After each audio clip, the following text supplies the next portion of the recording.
Mula pa noong simula ng panahon, taglay na ng mga tao ang anim na pandama: paningin, pandinig, pangamoy, panlasa, pandama, at intuisyon. Pinutol ng paglilinis ang mga ugnayan ng kasamaan at nagbubukas ng mundo ng walang hanggang liwanag, at yun lamang ang kailangan upang muling isilang. Nagsisimula ang pelikula sa isang pagtitipo ng 12 Shinsho at Prinsesa Kakiri, na idinaos upang pumili ng bagong prinsesa pagkaraan ng 60 taon. Ang lahat ng 12 Shinsho ay nanunumpa ng katapatan at nangangakong poprotektahan ang bagong prinsesa. Lumipat ang tagpo kay Arata, ang pangunahing lalaking karakter ng pelikula. Si Arata ay malalim ang iniisip sa kanyang silid nang lumapit ang kanyang nakababatang kapatid na babae upang tawagin siya pababa. Para sa almusal, bumaba siya at nakita ang kanyang ina.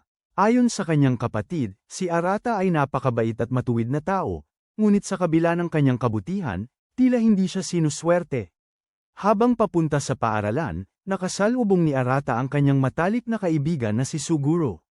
Dahil sa pagiging mapagbigay niya, ipinahiram ni Arata kay Suguro ang pinakabagong gaming console. Umaasa si Arata na magiging mas payapa ang kanyang buhay sa eskwelahan, ngunit hindi ito nangyari. Habang tumatakbo si Arata sa bakuran ng paaralan, isang grupo ng mga lalaki ang pinagmamasdan siya ng palihim mula sa mga anino. Hinarap nila siya sa isang sulok at pinagbantaan, na nagsasabing biktima na siya ng pambubuli sa loob ng ilang panahon. Maging ang matalik na kaibigan ni Arata na si Suguro ay sinisiraan siya sa likod, sinasabing sawa na siya kay Arata, at iginigit pa na hindi naman sila naging magkaibigan sa simula pa lang. Tinamaan ito kay Arata na parang isang balde ng malamig na tubig. Sa ibang lugar, isa pang batang lalaki na Arata rin ang pangalan ay sumusuway sa kanyang lola at sinubukang tumakas, ngunit ginamitan lamang siya nito ng matinding puwersa na nagpatamba sa kanya, dahilan upang siya ay mahulog mula sa bangin. Nais ng lola ni Arata na mamuhay siya bilang isang babae, sa ilalim ng pagkakakilanlan ng isang anak na babae ng ang angka ng Cheam. Kailangan niyang sumailalim sa isang ritual na ginaganap tuwing 30 taon at maging prinsesa ng bansang ito. Ang mga babae mula sa angka ng Yunimi ay dumarating din at nag-aalok na tulungan siya sa kanyang pagbabalat kayo. Ayon sa lola ni Arata, tanging anak na babae lamang ng angka ng Cheam, ang nagtataglay ng Amatsuki, ang maaaring maging pinuno ng Amawakuni.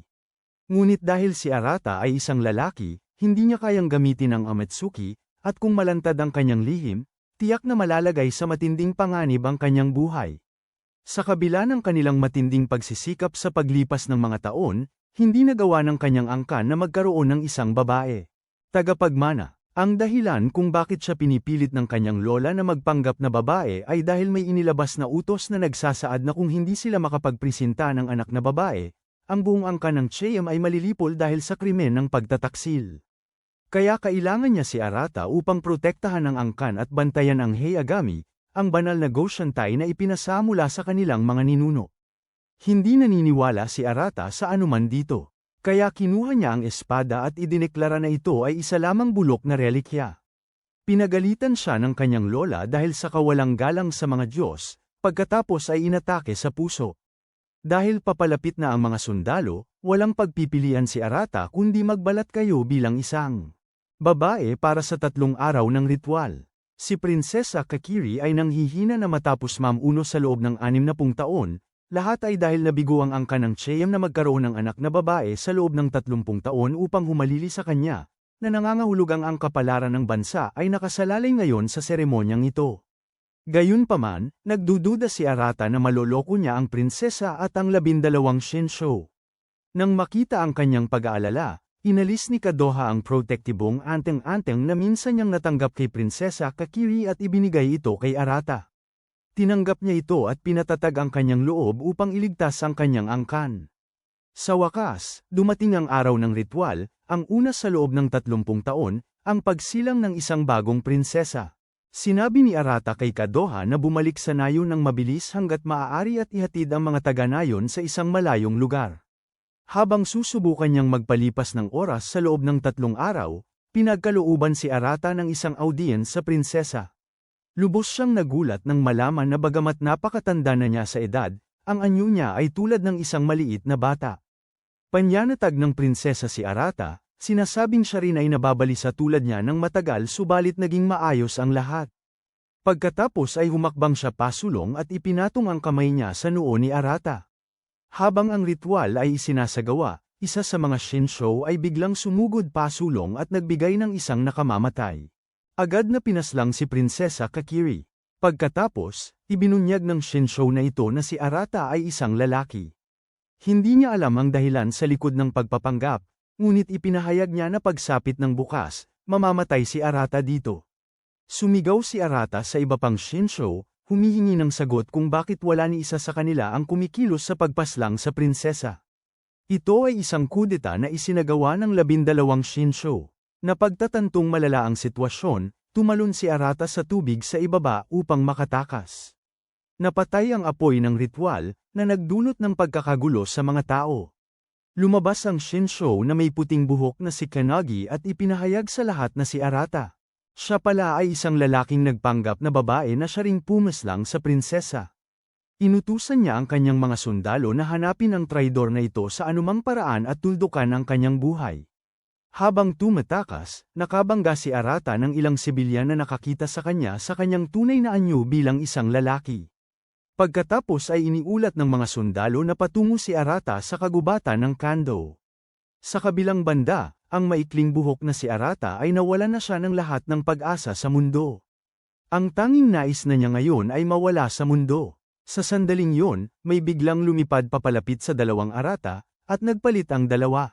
Mga lugar. Kapag nagising ang maikling buhok na si Arata, napag-alaman niyang siya ay nasa isang kagubatan. Bigla, isang palaso ang lumipad patungo sa kanya. Si Kanagi pala ang nakaabot. Binigyan ni Kanagi ang maikling buhok na si Arata ng pagpipilian, lamunin ang kagubatan o mapahamak sa kanyang kamay. Ngunit walang ideya ang maikling buhok na si Arata kung ano ang nangyayari. Inakala ng Shinsho na nilamon na siya ng kagubatan. Pagkatapos ay tumakas ang maikling buhok na si Arata ng mas malalim sa kagubatan. Habang nagtatago sa puno at ganap na nalilito, bigla siyang na-teleport sa ibang lugar. Si Kadoha pala, na dali-daling lumapit at yamakap kay Arata. Kinaladkad niya ito palayo dahil papalapit na ang mga humahabol. Dumating din ang isa pang Shinsho na nagngangalang Akachi. Pinuna niya si Kanagi, sinabing madali niyang napabagsak si Arata kung ginamit niya ang kanyang Heigami. Ngunit binaliwala ito ni Kanagi, sinabing hindi na kailangang mag-aksaya ng pagod sa hamak na mga daga at mahuhuli niya si Arata sa tamang panahon. Kinabukasan, nakarating si Arata sa bahay ng lola ni Arata na mahaba ang buhok. Sinabi ni Kadoha sa lola ang tungkol sa pagpatay sa prinsesa, na si Arata ngayon ang pangunahing sospek at pinaghahanap, at kinailangan niyang tumakas sa Kando Forest. Ayon sa lola, may alamat tungkol sa kagubatan ng Kando. Ang mga nilamon ng kagubatan ay bumabalik bilang ibang tao, napalitan ng iba. Sinabi rin niya sa kanya na hindi na siya makakabalik at kailangan niyang mamuhay bilang Arata ng mundong ito. Galit si Arata dahil ayaw niyang maging isang kriminal na pinaghahanap, tinutugis hanggang kamatayan. Sa sandaling yon, dumating si Kanagi at ang kanyang mga tauhan sa bahay ng lola. Tumanggi ang lola at si Kadoha na magbigay ng anumang impormasyon tungkol kay Arata. Tinakpan ni Arata ang kanyang ulo at tinakpan ang kanyang mga tenga, sinasabi sa sarili na wala itong kinalaman sa kanya. Ngunit nang marinig niya ang matinding sigaw ng paghihirap ni Kadoha, alam niyang kailangan niyang kumilos. Sakto nang malapit ng tapusin ang buhay ni Kadoha, biglang lumabas si Arata mula sa silong. Isang sundalo ang sumugod sa kanya na may talam, ngunit nahawakan ni Arata ang espada ng Heigami sa tamang oras at hinadlangan ang atake. Si Arata ay napuno ng galit sa mga taong ito dahil katulad sila ng mga nagkanulo sa kanya. Ang lakas ng kalooban ang nagdulot upang mag-react ang espada sa kanyang kamay. Agad itong napansin ni Kanagi at ginamit ang sarili niyang Heigami upang sugurin si Arata. Gabay ng lola ni Arata, matagumpay na naipatawag ni Arata ang kapangyarihan ng espada at hinadlangan ang apoy. Mula kay Kanagi. Matagumpay na naipatawag ni Arata ang kapangyarihan ng espada at hinarang ang mga apoy mula kay Kanagi. Napagtanto ang lakas na taglay ni Arata, binawi ni Kanagi ang kanyang apoy. Nagsimulang gumuho ang nasusunog na bahay, na nagtulak sa mga sundalo na umatras. Samantala, ang mahabang buhok na si Arata ay lubos na nalilito sa kung ano ang nangyayari. Walang damit pang itaas at nakaupo sa gitna ng kalsada, napalibutan siya ng isang pulutong na nagkakamali sa kanya bilang isang artista. Nagkataon, ang ina at kapatid na babae ng maikling buhok na si Arata ay naghahanap sa kanya at nakita ang bata. Sa kabilang banda, desperadong hinahanap ng mga sundalo ang maikling buhok na si Arata sa gitna ng mga guho. Ngunit nasamantala na ni Arata ang pagkakataong makatakas kasama ang lola at si Kadoha patungo sa isang silungan sa ilalim ng lupa. Ipinaliwanag ng lola ng mahabang buhok na si Arata na ang espada ay isang gashantay na ipinasa sa maraming henerasyon, na kilala rin bilang Heigami. Bawat Diyos sa Amawakuni ay umiiral sa anyo ng espada, at ang talam na hawak ni Kanagi ay isa sa mga ito, ang Diyos ng apoy. Tungkol naman sa maikling buhok na si Arata na kayang gumamit ng espada, malamang ay dahil pinili siya para maging isang tanghal, isang tagapagdala ng kapangyarihang banal. Sakto namang dinalhan ni Kadoha si Arata ng isang platong pagkain, na sinasabing paborito nitong ulam, at marahil ay makakatulong ang pagkain nito upang maibalik ang mga alaala niyang nawala sa gubat ng Kando. Napansin ni Arata na ganoon din ang tingin sa kanya ni Kadoha tulad ng pagtingin nito sa Arata na mahaba ang buhok, kahit na magkaiba silang dalawang tao.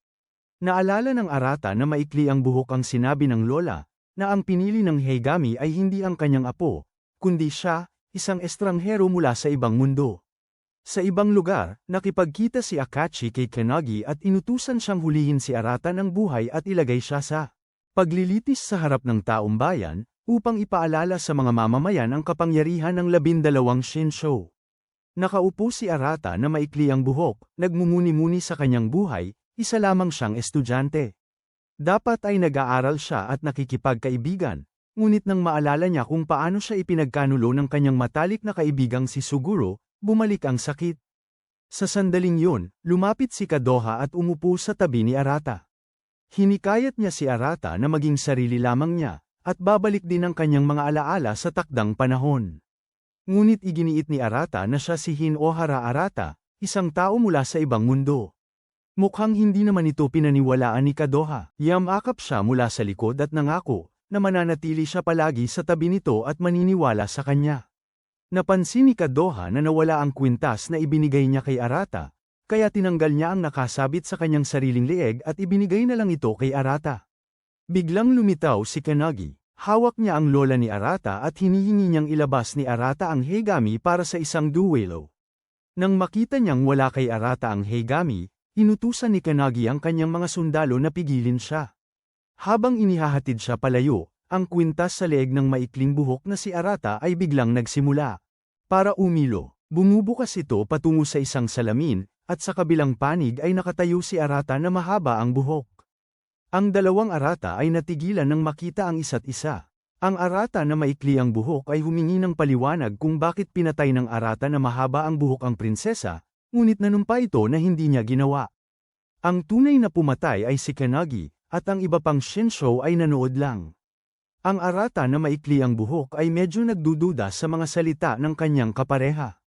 Napagtanto ng Arata na mahaba ang buhok kung gaano kal ito na pareho sila ng pangalan. Kaya para mapasimple ang lahat, ang Arata na mahaba ang buhok ay tatawaging Arata, habang ang Arata na maikli ang buhok ay, ang isa ay tatawaging Hinohara. Nagtanong si Arata tungkol sa lola at kay Karoha. Sinabi ni Hinohara sa kanya na ligtas sila dahil may nagpoprotekta sa kanila. Humingi ng tawad si Arata kay Hinohara para sa lahat ng ito at nangakong hahanap ng paraan para maibalik silang dalawa sa dati. Sinabi rin ni Hinohara kay Arata ang tungkol sa pagiging pinili bilang isang palabas at ang paggising ng Heigami. Tuwang-tuwa si Arata dahil kung ganoon, pwedeng lumaban si Hinohara sa kanila. Bigla, nagsimulang lumiit ang salamin. Lumabas na umaakyat ang nanay ni Hinohara sa kanyang kwarto. Sinusubukan ni Hinohara na tawagin siya, ngunit bago pa niya magawa, tuluyang nagsara ang salamin, iniiwan siyang lumuhad sa matinding kawalan ng pag-asa. Kinabukasan, si Hinohara ay dinala sa harapan ng tribunal.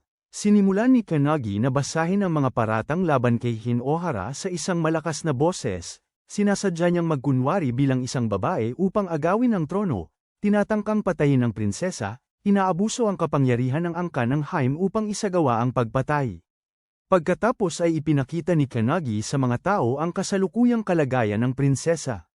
Ginamit niya ang huling bahagi ng kanyang Amatsuki upang kumapit sa buhay at nakikipaglaban pa rin sa pagitan ng buhay at kamatayan. Sa pagkakita nito, buong pagkakaisang nanawagan ang pulutong para sa pagbitay kay Hinohara. Walang kahihiyang ipinahayag ni Kanagi na naroroon ang 12 Shinsho at nasaksihan ang lahat, at labis silang nasasaktan dahil hindi nila nakita ang panganib at hindi sila nakialam sa tamang oras. Napagtanto ni Hinohara na anuman ang mundong kinaroroonan niya, ang tiwala ay laging sinasalubong ng pagtataksil. Tumingala si Hinohara kay Kanagi at idineklara na siya ang tunay na pumatay sa prinsesa. Sumumpa si Hinohara na hinding-hindi niya patatawarin ang mga duwag tulad ng 12 Shinsho. Tinawag silang lahat na walang iba kundi kasuklam-suklam na mga taksil na ni minsan ay hindi isinasaalang-alang ang damdamin ng prinsesa. Tinatanong niya sila kung gaano naduraj ang puso ng prinsesa nang balikan siya ng mga pinagkakatiwalaan niya. Ipinahahayag ni Hinohara na wala silang karapatang gamitin ang mga Diyos, na sila ay walang iba kundi isang grupo ng mga taksil na rebelde. Ihinigas ni Okachi ang kanyang sibat sa mismong harapan ni Hinohara, inaakusahan siya ng pagtatangkang ipasa ang sisi sa 12 Shinsho upang takasan ang sarili niyang mga krimen. Ang ibang Shinsho ay nakiisa sa likod nina Okachi at Kanagi, pinupukaw ang galit ng mga tao upang lalo itong tumindi. Ang eksenang yun ay nagpaalala kay Hinohara kung paano siya iniwasan ng lipunan noon sa sarili niyang mundo. Nagbigay ng hatol si Kanagi kay Hinohara. Siya ay ipapatapon sa Geitoya, isang lugar na kilala bilang impyerno sa lupa. Karaniwan, ang krimen ng pagpatay sa prinsesa ay nangangahulugan ng guillotine, ngunit ayaw nilang mamatay siya ng ganoon kadali, kaya ipinapadala nila siya sa buhay na impyernong ito sa halip. Sa totoo lang, ang dahilan kung bakit nila pinapanatiling buhay si Hinohara ay dahil gusto nilang imbestigahan kung ano talaga ang kanyang heigami. Habang nakaupo si Hinohara sa kanyang silid, biglang dinala ng isang sundalo si Kadoha. Tila sinubukan niyang puntahan siya at naaresto rin siya. Sa huli, lumabas na palihim na dinala ni Kadoha ang bag ni Hinohara at ang heigami. Ang heigami ay isang walang silbing relikya maliban kung ito ay nasa kamay ng isang makapagpapakita. Nakahinga ng maluwag si Hinohara dahil hawak ito, baka makatakas sila. Tumayo si Hinohara at bumigkas ng orasayon, lumitaw, ngunit walang nangyari. Habang nalulugmok sa pagkadismaya si Hinohara, ang kwintas sa kanyang leeg ay biglang umilo. Nadala sina Hinohara at Kadoha sa kamalayan ng prinsesa. Nais ng prinsesa na pakinggan ni Hinohara, ang kanyang bagong Shinsho, ang kanyang huling hiling. Nais ng prinsesa na pakinggan ni Hinohara, ang kanyang bagong Shinsho, ang kanyang taos-pusong hiling. Narinig niya ang mga salita nito sa paglilitis at labis siyang naantig. Napagtanto ng prinsesa na ang puso ni Hinohara ang magsisilbing ilaw sa daan pasulong. Ipinaliwanag niya na hanggang ngayon, ginamit niya ang kanyang Amatsuki upang pagsamasamahin ang mga heigami at panatilihin sa ilalim ng kontrol ang kanilang kamway. Ngunit ngayong bumagsak ang prinsesa, napalaya ang mga heigami. Nagbabala siya na kung walang ingat na gagamitin ng isang show ang isang heigami, lalamunin ng kapangyarihan nito ang mundo, babaluktutin ang hustisya at ibubulid ang lahat ng nabubuhay sa pagdurusa. Hindi alam ng prinsesa kung bakit naroroon pa rin siya, ni kung gaano na lang ang natitira niyang oras. Kaya naman hiniling niya kay Hinohara na pamunuan ang Amawakuni sa kanyang lugar at dalhin ang kanyang heigami sa kanya bago matapos ang kanyang buhay, dahil siya na lamang ang tanging taong mapagkakatiwalaan niya. Nalaman din ni Hinohara na kayang itago ni Sho ang heigami sa loob ng kanilang sariling katawan. Dahil sa nakakabighani ito, sinubukan niyang hilahin ito palabas at ibalik sa loob ng ilang beses. Sa sandaling yun, tinawag siya ni Kadoha at sinabing nakikita niya ang isla. Ang lugar na ito ay ang piitan ng Geitoya, at mukha itong lubhang nakakatakot. Pakiramdam ni Hinohara ay nakita na niya ito sa kung saan. Habang siya ay inihahatid sa loob, sinalubong si Hinohara ng walang katapusang bulong na nagbibintang sa kanya na siya ang pumatay sa prinsesa. Bigla na lang, lumitaw ang dalawang bata, ang isa ay may puting buhok at ang isa naman ay may pula. Plano ng dalawang pilyo na pahirapan ang bagong dating at hiningi kay Hinohara na ibigay ang lahat ng kanyang damit at ari-arian. Tumanggi si Hinohara, kaya sinugod siya ng batang may pulang buhok, padalos-dalos na humahataw. Habang umiiwas, aksidenteng nagasgasan ang kamay ni Hinohara ng sibat ng kabilang bata. Bigla, tumunog ang kampana at nagsimulang umalag ng marahas ang buong gusali. Lumabas na ito ang oras ng pagtutuos. Ang mga nakakulong ay nagkakagulo sa bawat direksyon, at ang mga hindi sapat ang bilis ay nawawala sa mga tubo. Walang ideya si Hinohara kung ano ang nangyayari nang lumapit sa kanya ang isang magandang babae. Ipinaliwanag niya na ito si Warden Susuga. Araw-araw, pumipili siya ng 2 bilanggo at sila ay kanyang ginagawang biktima, at ang mga nagiging biktima ay natural na namamatay. Pagkasabi nito, kinuha ng babae ang aspil sa buhok ni Kedoa bilang bayad sa impormasyon at lumakad na palayo. Samantala, hindi pa rin nakakahanap si Kanagi ng anumang impormasyon tungkol sa espada ni Hinohara o sa Kamyoi. Hindi alam ni Akachi kung ano ang binabalak ni Kanagi, ngunit binabalaan siya na huwag masyadong kumilos ng mag-isa. Nahihirapan pa rin si Hinohara na palayain ang kapangyarihan ng espada ng walang tagumpay. Bigla, tumakbo si Kedoa papalapit ng tuwang-tuwa at sinabing nakakita siya ng isang kahangahangang lugar. Ito pala ay isang lugar na may mainit na tubig para sa paliligo. Nakakagamit si Kedoa ng panggagamot na salamangka, kaya inaalagaan niya ang sugat sa kamay ni Hinohara. Bukod pa rito, gumamit siya ng orasayon upang payapain ang kanyang isip at bigyan siya ng kapanatagan. Mas gamaan ang pakiramdam ni Hinohara pagkatapos niyang maligo at malapit na niyang pasalamatan si Kedoa ng ang gusali. Biglang umuga ng marahas muli. Bumukas ang lupa sa ilalim nila at nahulog si Kedoa. Nagmadali si Hinohara upang hanapin siya, ngunit walang nakakaalam ang sinumang tanungin niya.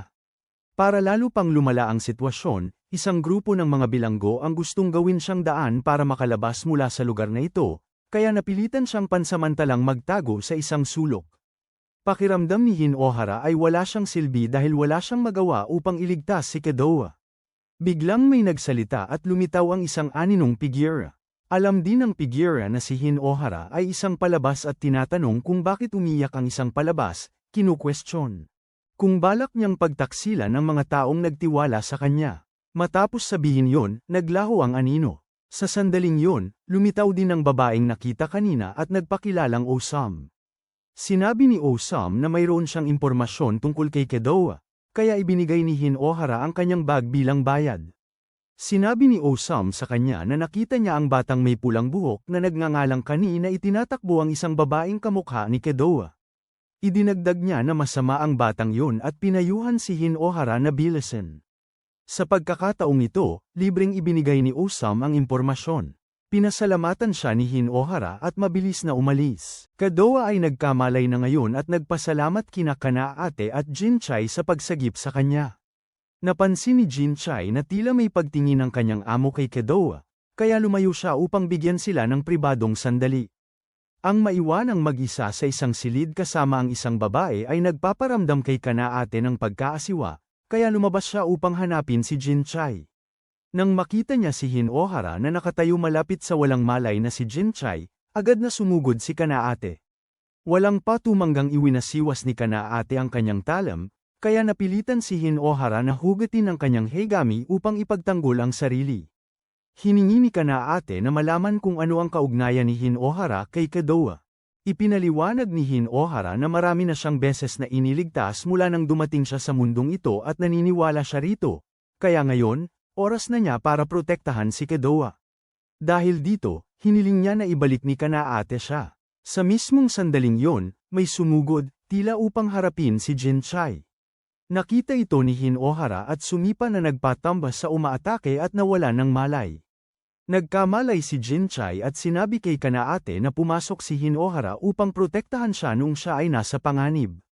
Bagaman kinuha ng mga buhong na yon ang singsing, ipinagkatiwala ni Kanaate si Jinchai kay Hinohara at tumakbo upang bawiin ang singsing. Balik sa silid, habang nilalapatan ni Kedoa ng lunas ang mga sugat ni Jinchai, isinasalaysay ng bata kung paano siya sapilitang kinuha ng isang grupo ng bandido noong bata pa siya. At doon niya nakilala si Kanaate. Sa hindi malamang dahilan, pareho silang pinagbintangan sa isang krimen at ikinulong dito. Ang singsing ay pagmamay-ari ng kanyang ina, na iniwan ito para sa kanya bago sila nagkahiwalay. Laging ipinagtatanggol ni Kanaate si Jinchai, at dahil doon, sumumpa sila na balang araw ay makakatakas sila sa lugar na ito ng magkasama. Sinusubukan ni Hinohara na mag-isip ng paraan upang mailabas silang lahat, ngunit pinayuhan siya ni Jinchai na talikuran ang ideyang yon. Hindi sila makatayo laban kay Warden Susuga dahil siya ay isang palabas na humahawak ng Heigami. Sa pagkakataong yon, bumalik si Kanaate dala ang singsing ni Jinchai. Tulad ng maraming iba pang bilanggo, ikinonsidera rin ni Kanaate ang pagpapahamak kay Hinohara upang makamit ang kanyang kalayaan. Biglang tumunog muli ang kampana. Nagsisimula na ang oras ng pagtutuos. Ang mga napili ngayon ay sina Kanaate at Hinohara, ngunit nang makita ni Jinchai na pinipili para sa kapahamakan ang kanyang amo, itinulak niya si Hinohara at nagboluntaryo na pumalit sa kanya. Bumagsak si Hinohara sa lupa, sinisisi ang sarili dahil may nagligtas sa kanya, at gayon paman. Wala siyang magawa bilang kapalit. Sa pagkakataong ito, buo ang pasya ni Hinohara na iligtas sila anuman ang mangyari. Sinundan ni Hinohara at Kadoha ang mga tubo mula sa loob upang hanapin sina Jinchai at Kanaate. Alam ni Hinohara na naroroon si Warden Susuga, ngunit kung gusto nilang makatakas mula sa lugar na ito, kailangan nilang harapin ito sa lalong madaling panahon. Nangako rin ni Hinohara na poprotektahan si Kadoha sa lahat ng paraan. Samantala, dinala sina Kanaate at Jinchai sa Judgment Chamber, nakatali at nakaangat sa ere. Isang boses ang umalingaw-ngaw sa silid, si Warden Susuga, nagpapahayag na huhusgahan niya ang mga krimen ng dalawang ito. Naabot ni Hinohara at Kadoha ang isang silid na maraming daanan. Lumapit si Hinohara upang suriin ang sitwasyon, ngunit ang lupa sa ilalim niya ay biglang bumigay. Sa wakas, hinawakan ni Kadoha ang kamay niya sa tamang oras. Nagkataon, narito rin si Osam. Nang marinig niya na plano nilang harapin si Susuga, hinimok sila ni Osam na iwanan agad ang ideyang yon dahil maaari silang mawalan ng buhay. Ngunit nang makita niya ang determinasyon ni Hinohara, ibinalik ni Osam ang hairpin ni Kadoha sa kanya at sinabi sa kanya na huwag paiyakan ng babaeng yon. Sa kabilang banda, ang mga lubid na nakatali sa dalawang lalaki ay lalong humihigpit bawat segundo, at nagiging hindi na makayanan. Nakita ni Warden Susuga ang kanilang pagdurusa at binigyan sila ng pagkakataon.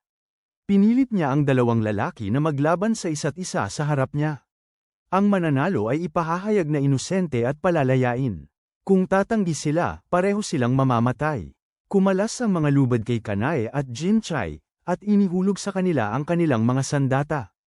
Ayaw ni Jinchai na labanan ang kanyang amo, ngunit sinabihan siya ni Kanae na tumahimik, dinaklot ang kanyang sandata, at sumugod kay Jinchai. Ngunit si Jinchai ay hindi man lang gumanti, tanging sinasalag lamang ang mga atake ni Kanae. Sina Hinohara at Kadoha ay dumating sa sandaling ito. Nang makita ang dalawang naglalaban, lumukso pababa si Hinohara at hiniling kay Susuga na pigilan sila. Hindi pa hihintulutan ni tagapamahala Susuga na sinuman ang gumambala sa kanyang sagradong paghatol, kaya't nagpakawala siya ng napakaraming lubid patungo kay Hinohara, ngunit nailigay niya ang mga ito. Ipinahayag ni Susuga na lahat ay pare-pareho, nagmamalasakit lang sa kanilang sarili, nagnanais lamang iligtas ang sarili, at ang dalawang batang ito ay walang pinagkaiba. Ang kanyang mga salita ay nagpaalala kay Hinohara kung paano siya ipinagkanulo ng kanyang matalik na kaibigang si Suguro. Sa kritikal na sandali, gumanti rin sa wakas si Jinchai ng isang suntok, at pinatumba nito si Kanae. Lumabas na sinadya ito ni Kanae upang magkaroon si Jinchai ng lakas ng loob na lumaban at makamit ang kanyang kalayaan. Ngunit muling iginapos ni Warden Susuga si Jinchai, at isinakdal siya sa pagpatay. Dahil hindi na makatayo sa kawalang katarungang ito, binunot ni Hinohara ang kanyang Heigami at sumugod, hinihiwa ang mga lubid na nakagapos kay Jinchai. Sa galit, nagpakawala si Susuga ng napakalaking lubid kay Hinohara. Naitapon siya ng isa sa mga tubo, ngunit nagawa niyang isalpak ang kanyang espada sa isang tubo sa tamang panahon. Pinananatili ang sarili na ligtas sa sandaling iyon. Ang eksena ay nag-iwan sa buong populasyon ng bilangguan sa tulalang pagkabigla. Papunta rin si Kanagi sa Gatoya. Iniisip ni Hinohara na ito na marahil ang katapusan niya. Ngunit pagkatapos ay naalala niya ang tiwala ni Kadoha sa kanya at ang mga salita ng prinsesa. Napagtanto niya na kailangan niyang tuparin ang kanilang mga inaasahan. Dahil doon, sumigaw siya ng incantation, Hiagami, lumabas ka, at isang napakaliwanag na ilaw ang sumabog. Matagumpay na naipatawag ni Hinohara ang buong kapangyarihan ng Heigami, Isang pagbugso na napakalaki na nararamdaman nito ni Kenagi mula sa malayo. Si Hinohara ay nababalot ng isang nagliliwanag na aura na sinusunog ang bawat isang tubo ni Susuga. Sinusubukan ni Susuga na saktan si Hinohara, ngunit sa isang paghataw lang ng talam ay tumalsik ang tubo at nabunyag ang tunay na anyo ni Susuga. Ang warden pala ay isang matandang lalaki na nakapulupot sa hindi mabilang na mga tubo na parang galami na direktang nag-uugnay sa kanya sa bilangguan. Lumapit si Hinohara at hinawakan ang espada na nakabaon sa dibdib ni Susuga, at bumaha ang mga alaala ng matandang lalaki sa kanyang isipan. Ilang panahon na ang nakalipas, nagtiwala si Susuga sa isang kaibigan, ngunit pinagtaksilan lang siya sa huli. Itinulak siya ng kaibigang yun sa kumukulong lava at itinapon pa ang sariling espada sa kanyang dibdib. Mula noon, isinumpa ni Susuga ang kanyang dating kaibigan, na naging dahilan upang maging ubod ng itim ang espada sa kanyang dibdib. Isang kumpol ng mga galami ang biglang sumulpot at bumalot sa traidor, pagkatapos ay kumalat sa buong paligid. Sa kanyang kapangyarihan, sumumpa si Susuga na ikukulong niya ang lahat sa loob ng mga dingding na ito magpakailanman. Sa kasalukuyan, sinabi ni Susuga kay Hinohara na kung naiintindihan nito ang kanyang sakit, dapat na lamang nitong tapusin ang sariling buhay. Maging ang mga bilanggo ay humimok kay Hinohara na wakasan na ang buhay ng matanda at palayain sila. Ngunit sa halip, pinili ni Hinohara na bunutin ang espada mula sa dibdib ni Susuga upang iligtas siya. Halos lamunin siya ng madilim na enerhiya at mahayla sa landas ng kasamaan. Ngunit sa pamamagitan ng matinding determinasyon at ang sakit ng pagtataksil ng mga pinakamalapit sa kanya, nilabanan nito ni Hinohara at matagumpay na nabunat ang espada.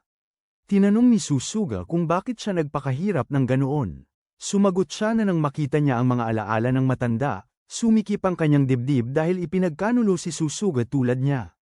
Ngunit sa kabila nito, gusto pa ring maniwala ni Hinohara muli. Gusto pa rin niyang patawarin ang lahat. Naantig sa taos-pusong mga salita ni Hinohara, nagpa siya si Susuga na sumanib sa talam ng seniwa sa kamay ni Hinohara at maging bahagi ng kanyang heigami. Mula sa puntong ito, pagmamay-ari ni Hinohara ang kamui ng seniwa. Maaari niyang gamitin ang kanyang heigami tulad ng dati o gawin itong seniwa ni Susuga kailanman niya naisin.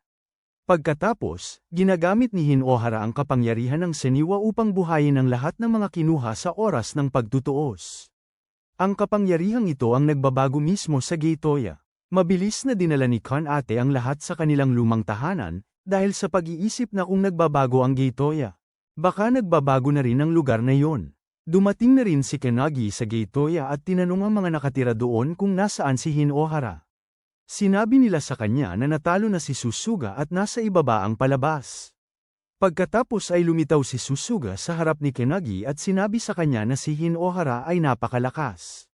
Ang kanyang heigami ay magiging Genesis Blade na mamamahala sa mundo, at ang paghahayag na ito ay labis na ikinagulat ni Kenagi.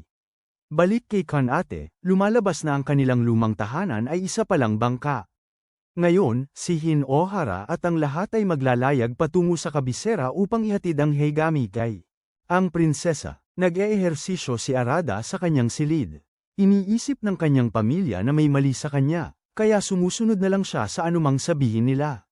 Sabi ng doktor, mayroon siyang pansamantalang amnesia, at ipinapalagay ng nakababatang kapatid ni Arada na labis na binyuli ang kanyang kapatid sa eskwelahan kaya nasira siya. Nang oras na yun, bumaba si Arada at nagreklamo na hindi siya nakakapangaso nitong mga nakaraang araw kaya nanigas ang lahat ng kanyang mga biyes, na lubos na ikinagulat ng buong pamilya. Agad namang nakisama ang kanyang ina, sinabing talagang mahusay ang pangangaso para sa kalusugan, at ang kanyang sumabat din ang ama. Kaya't wala nang nagawa ang nakababatang kapatid kundi ang bamantong hininga sa inis. Balik sa grupo ni Hinohara, narating na nila ang isla. Habang naglalakbay, nasira ng husto ang kanilang bangka dahil sa malakas na hangin, ngunit sa kabutihang palad ay nagawa pa ring makarating ng buong grupo sa Pampang. Nakahandusay sina Kanate at Jinshai sa lupa, hirap huminga, habang si Hinohara naman ay nakatayo sa ibabaw ng bato at nilalanghap ang sariwang hangin. Pagkatapos ay binuklat ni Kanate ang isang mapa upang hanapin ang kabisera ng prinsesa. Kasalukuyan silang nasa Narutaki, na napakalayo mula sa kabisera na nasa gitna ng mapa. Bukod pa rito, ang pagpunta sa kabisera mula Narutaki ay nangangahulugang kailangan nilang dumaan sa teritoryo ni Kenagi. Lubos na nagulat si Hinohara nang malaman niyang si Kenagi ang namamahala sa isang buong nasasakupan. Ipinaliwanag ni Kedoha na ang Amatsureki ay nahahati sa 12 magkakahiwalay na teritoryo bukod sa kabisera, at bawat isa ay pinamamahalaan ng isa sa 12 shinsho. Bigla, tinawag ni Jinshai ang grupo at iniulat na may usok ng apoy sa malayo. Ngunit, walang anumang nayon sa lugar na ito kaya posibleng si Kenagi yun. Maingat na lumapit ang grupo upang magmasid at natuklasan nilang ordinaryong tao lamang ang nagkakamping. Dito, bigla, may nakilala si Jinshai at mabilis na bumaba. Laking gulat niya, ang mga taong ito ay pawang mula sa kanilang nayon. Maya-maya, may isang babaeng sumilip mula sa isa sa mga tolda at tinanong kung ang bata ay si Jinshai. Tiningnan siya ni Jinshai, tinawag ang inay na may luha sa kanyang mga mata, at niyakap siya ng mahigpit. Ipinakilala naman ni Jinshai si Kanate sa kanyang ina. Ipinaliwanag ng mga taga-nayon na dahil sa pagbagsak ng prinsesa, lumikas sila patungo sa hangganan bago pa sumiklab ang digmaan. Iniisip ni Hinohara kung sino man sa mga shinsho ay maaaring mamuno sa bansa kapalit ng prinsesa. Sabi ni Kanate, imposible yun. Isang tao lang ang maaaring mamuno sa isang bansa, isang prinsesa o isang hari.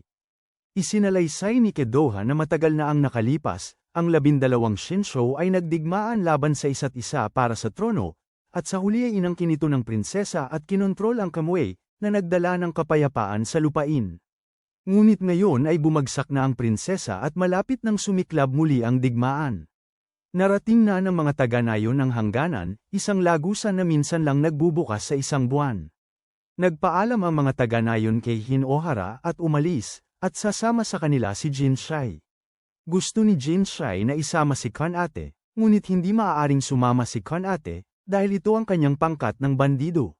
Minsang sumalakay sa nayon ni Jinshai at naghiwalay sa bata at sa kanyang ina. Balak ni Kanate na maiwan mag-isa, ngunit hindi ito papayagan ni Hinohara. Iginiit niya na kailangang sumama si Kanate sa kanya sa kabisera ng prinsesa. Sa kanilang paglalakbay, nakatagpo ang grupo ng isang napakalaking nilalang na tinatawag na Muro. Sa teorya, ang Muro ay mga hindi nakakapinsalang hayop na kaibigan ng tao, ngunit sa ilang kadahilanan, ang isang ito ay nagwala at sumugod sa kanila, dahilan upang ang buong grupo ay magtakbuhan para sa kanilang buhay.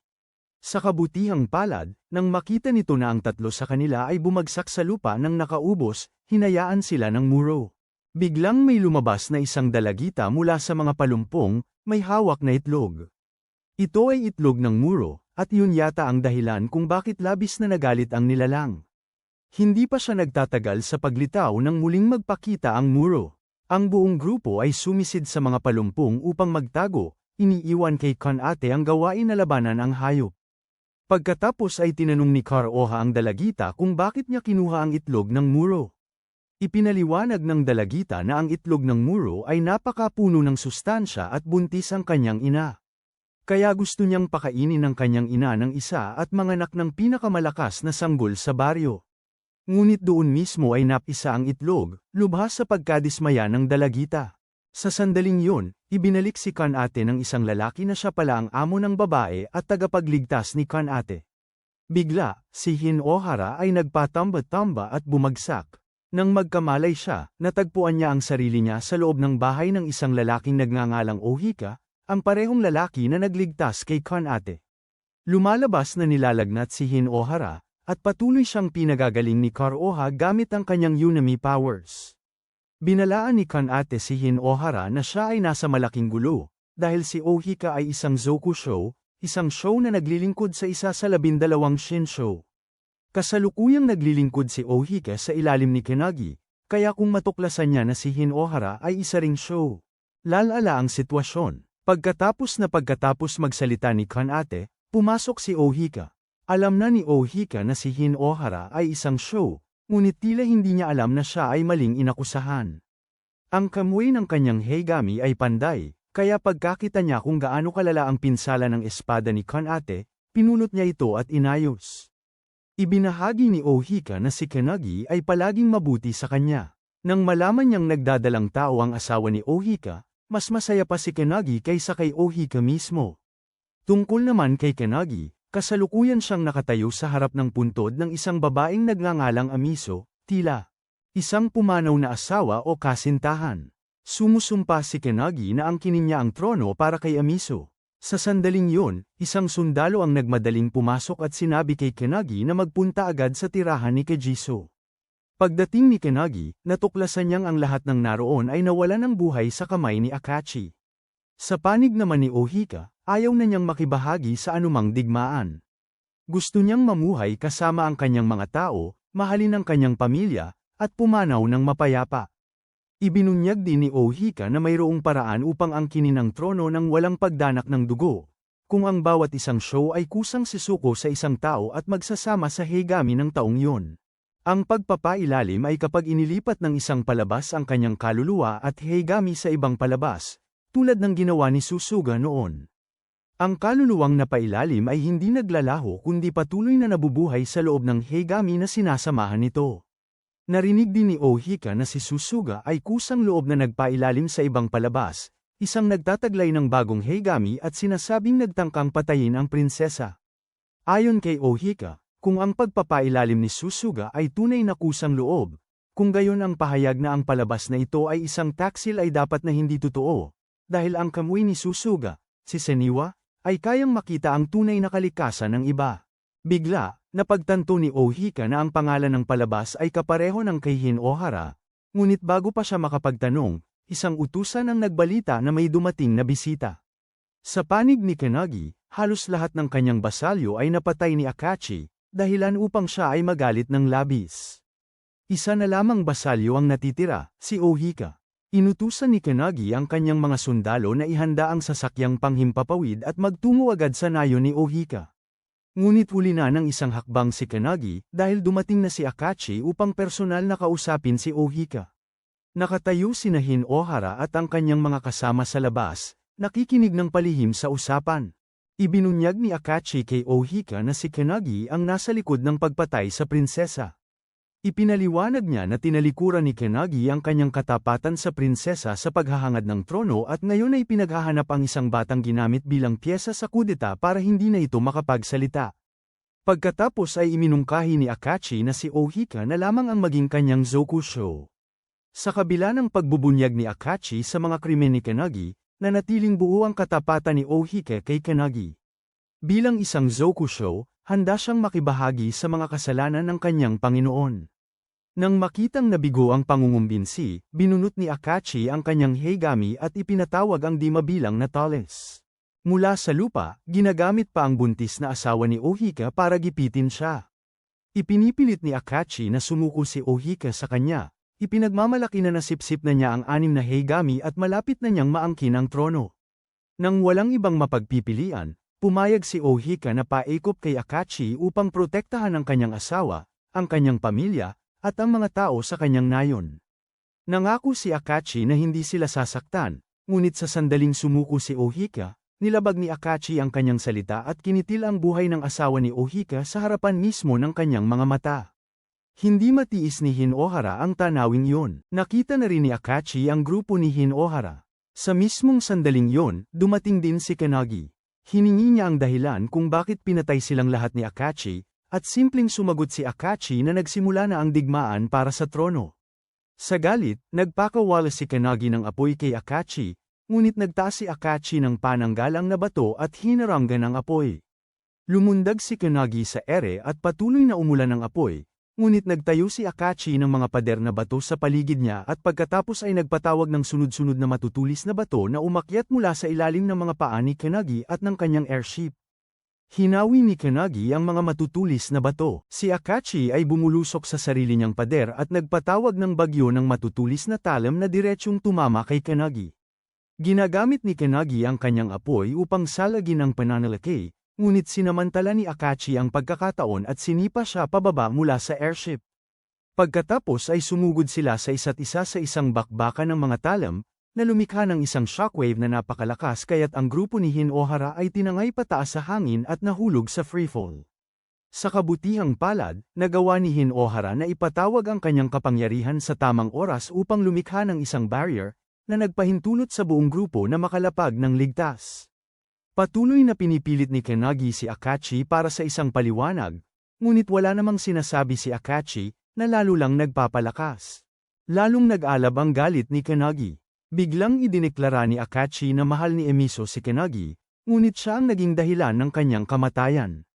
Habang tuliro si Kanagi sa gulat, sinamantala ni Akachi ang pagkakataon at inalis ang espada mula sa kanyang kamay. Ipinakita naman ni Akachi kay Kanagi ang mga espada ng bawat palabas na kanyang nasakop, na ang lahat ay dating Zokusho ni Kanagi. Nagpatuloy siya sa pag-anunsyo na kukunin din niya ang Hiyagami ni Kanagi. Tumanggi si Kanagi na sumuko, at walang sandatang sumugod kay Akachi, ngunit ang mga kamao lamang ay hindi sapat upang tapatan ang Hiyagami na hawak ni Akachi. Hinawakan ni Akachi ng mahigpit ang braso ni Kanagi at idineklara na mula sa araw na ito, malalaman ni Kanagi kung ano ang ibig sabihin ay mawala ang lahat, isang sakit na dadalhin niya habang buhay. Sa sandaling yun, nagpakawala si Akachi ng malakas na agos ng mga batong humahampas sa katawan ni Kanagi. Layunin niyang pahirapan si Kanagi hanggang sa sumuko ito. Hindi na makatiis na manood, sumigaw si Hinohara kay Akachi na huminto. Hiningi ni Hinohara na malaman kung anong kahulugan ang taglay ng pagiging hari kung si Akachi ay pumatay ng di mabilang na inosente, maging ang hindi pa naisisilang na bata. Sumagot si Akachi na ang pagiging isang palabas ay nangangahulugan na ikaw ay susuko o pipilitin ang iba na sumuko. Matapos masabi ang kanyang panig, umalis si Akachi. Ang maliit na batang babae mula kanina ay tumakbo papalapit at nakiusap kay Kanagi na ibalik si Ohika. Sinabi ni Kanagi sa kanya na imposible ito, dahil kapag ang isang palabas ay nagpasakop at nasama na sa ibang Hiyagami, wala nang paraan para bumalik. Bukod pa rito, wala nang sariling Hiyagami si Kanagi, kaya wala na siyang magagawa. Habang lilingan si Kanagi upang umalis, pinigilan siya ni Hinohara. Inakusahan niya si Kanagi na siya ang pumaslang sa prinsesa at nagpasimula ng digmaan sa pagitan ng mga palabas, sinasabihan si Kanagi na kailangan niyang panagutan ito. Tinulak ni Kanagi palayo ang kamay ni Hinohara at nagtanong kung ano ang posibleng alam nito. Ipinaliwanag niya na palagi silang nasa ilalim ng kontrol ng prinsesa, kaya paano niya hahayaan na mawala ang ganoong pagkakataon. Gusto niyang agawin ang trono upang makapahinga ng payapa si Emiso. Pagkatapos noon, lumakad siya palayo. Lumingon ang babae kay Hinohara at itinuro na nagpasakop din sa kanya si Susuga. Inakusahan niya ito na walang pinagkaiba kay Akachi, na ikinagalit ni Hinohara at umalis siya ng padabog. Hinabol siya ni Kanagi, ngunit iginiit ni Hinohara na hindi niya kailanman ginustong maging hari. Samantala, nakita ni Arata si Suguro na nagmamatsyag sa labas ng bahay niya habang nakatingin sa isang litrato. Sa kanyang lamesa, bumaba si Arata upang tingnan siya. Ibinigay ni Suguro ang game disc na hiniram niya at mabilis na tumakbo palayo. Balik kay Hinohara, naalala niya ang kahilingan ng prinsesa. Gusto niya na maging hari siya, ngunit ayaw niyang maging tulad ni Akachi. Lumapit si Nakadoha at Kanate upang aliwin siya. Sinisisi ni Hinohara ang kanyang sarili dahil hindi niya nailigtas si Ohika. Gusto niyang lumakas para talunin si Akachi, ngunit kung mangyari yun, natatakot siyang maging katulad nito at gagawin ang mahihina na sumunod sa kanyang kalooban. Ayon kay Kanate, masyado lang itong pinag-iisipan ni Hinohara. Kung gusto niyang lumakas, kailangan niyang makasakit ng iba, at kung hindi niya ito may sekmura, dapat niyang tuluyang talikdan ang ideya ng pamumuno sa lupaing ito. Ngunit sabi ni Hinohara na hindi na siya makatatakas pa, dahil ipinagkatiwala ng prinsesa ang kanyang tiwala sa kanya at dapat siyang lumakas upang parangalan ang tiwalang iyon. Nais ni Hinohara na patigilin ang digmaan sa pagitan ng 12 Shinsho nang hindi pinipilit magpasakop ang sinuman o siya mismo ang magpasakop. Sinabi ni Kuroha kay Hinohara na hindi nagpasakop si Susuga dahil natalo siya.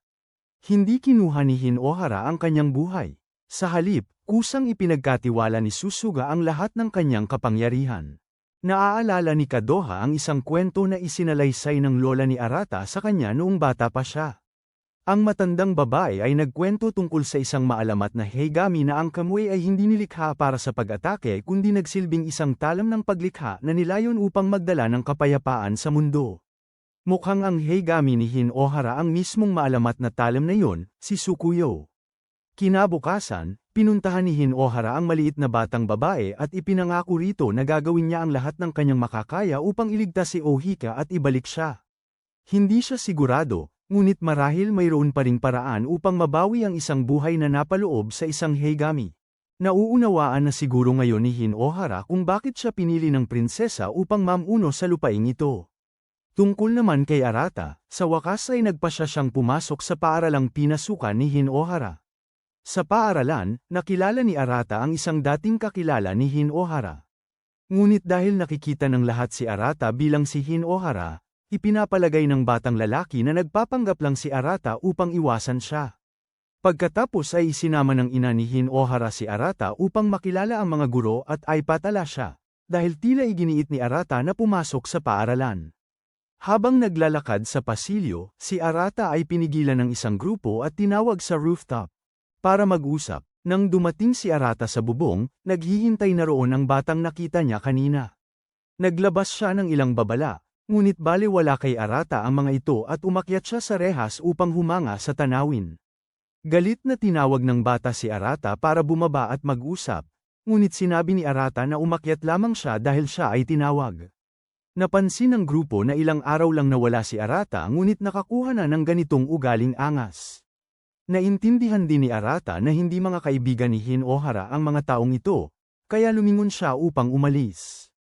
Tinawag siya pabalik ng bata, ngunit sinabi ni Arata na wala siyang sasabihin sa mga taong walang tibay ng loob na kailangan ng grupo sa likod nila. Dahil sa pakiramdam na minamaliit, sumugod ang bata para suntukin si Arata, ngunit hinaranggan ni Arata ang suntok at sinipa siya, dahilan para bumagsak siya sa rehas. Bago umalis, binalaan siya ni Arata na kung muli siyang mang-aapi kay Hinohara, may kalalagyan siya. Bumalik sa grupo ni Hinohara, nadulas si Kadoha at nasaktan ang kanyang paa habang naglalakad kaya hindi siya makagalaw ng mag-isa. Nag-alok si Kan-aid na buhatin siya sa kanyang likod, ngunit tumanggi si Kadoha at hinayaan na lang si Hinohara ang umalalay sa kanya. Samantala, patuloy na sinusundan ni Kanagi ang grupo mula sa malayo. Ang paa ni Kadoha ay labis na namaga. Hindi kayang gamutin ng angka ng anime ang kanilang sarili, kaya nagboluntaryo si Kan-aid na kumuha ng halamang gamot para sa kanya. Ngayon na silang dalawa na lang ang natira sa silungan, sinamantala ni Kadoha ang pagkakataong samandal kay Hinohara at ibinuhos ang kanyang damdamin sa kanya. Ngunit alam ni Hinohara na ang damdamin ni Kadoha ay para kay Arata, hindi para sa kanya, kaya gumawa siya ng dahilan para lumabas. Sa kanyang paglabas, biglang umilo ang kwintas sa leeg ni Hinohara at muling bumukas ang lagusan. Sinabi ni Hinohara kay Arata na si Kanagis Heigami ay kinuha ni Akachi. Pinayuhan ni Arata si Hinohara na mag-ingat dahil siya rin ay bahagi ng palabas, pagkatapos ay itinanong niya si Kadoha. Matapos ang sandaling pag-aalinlangan, tinanong ni Hinohara si Arata kung ano ang tingin niya kay Kadoha. Sabi ni Arata, magkasama sila mula pagkabata, kaya marahil ay itinuturing niya itong kapatid, isang mahalagang kapatid na babae na gagawin niya ang lahat upang protektahan. Ngunit dahil magkahiwalay na sila ngayon, hiniling ni Arata kay Hinohara na alagaan si Kadoha sa kanyang ngalan. Tungkol naman kay Kan-aid, aksidenteng nakita ng bata ang libingan ni Emiso. Ang lugar sa paligid nito ay puno ng halamang gamot, kaya yumuko siya upang mamites ng ilan. Biglang, di mabilang na haligi ng apoy ang sumabog sa paligid niya. Balik kay Arata, binanggit niya na pumunta siya sa paaralan ni Hinohara ngayon at binigyan pa nga ng sipa ang isang partikular na abala. Nang marinig ni Hinohara ang pangalang Keitawaki, nawala ng kulay ang kanyang mukha at dahan-daang nagsara ang tarangkahan. Habang palakad si Hinohara, pinigilan siya ni Kanagi mula sa likuran at inutusan siyang ibigay ang Heigami. Biglang, sumabog ang mga haligi ng apoy sa paligid nila, tulad din ng nangyari kay Kan-aid.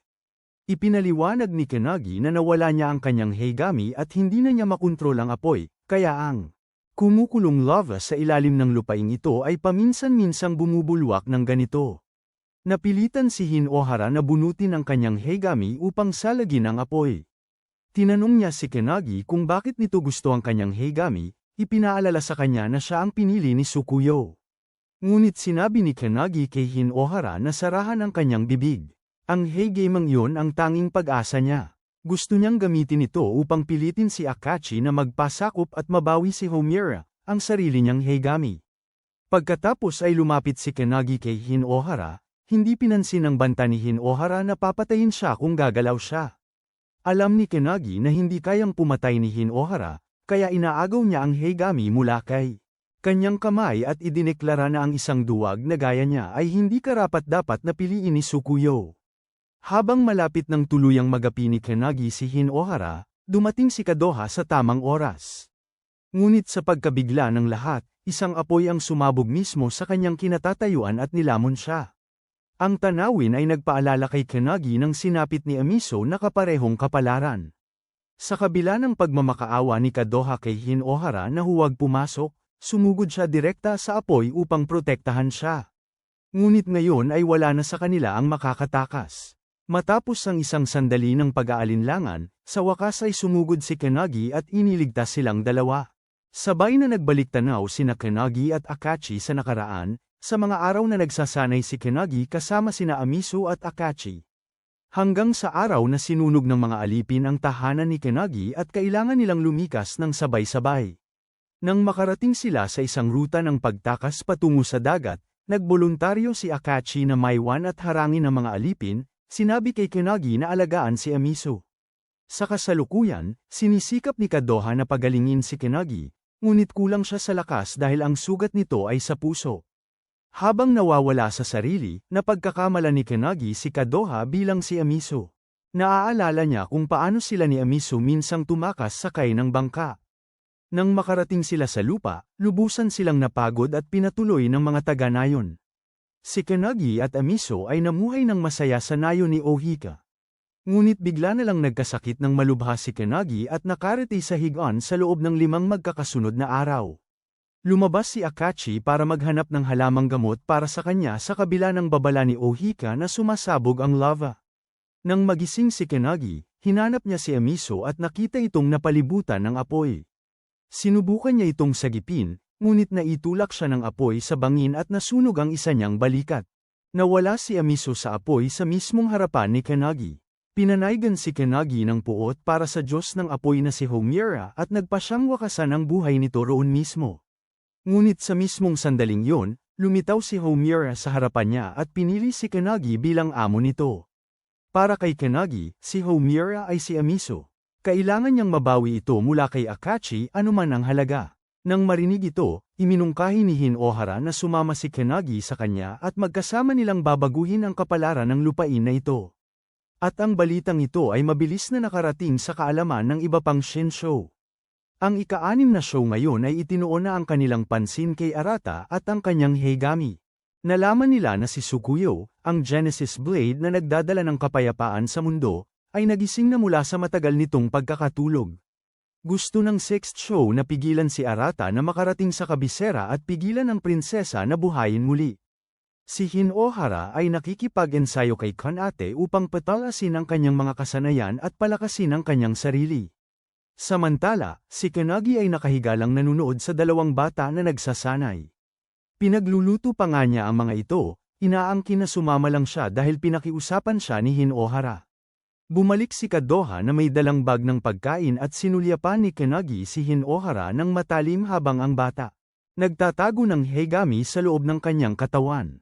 Si Keitowaki naman, matapos sipin sa mukha ni Arata, ay galit na galit kaya't sinira niya ang lahat ng gamit sa kanyang silid, at maging ang litrato nilang dalawa ni Hinohara noong malapit pa sila sa isa't isa ay tinapakan. Sa panig naman ni Arata, nahihirapan siyang mamuhay bilang si Hinohara sa eskwelahan. Sinabi ng kapatid ni Hinohara kay Arata na mas kausapin niya ang kanilang ina dahil mukhang labis itong nag-aalala sa kanya, at sa pinakamababa ay tawagin niya itong ina.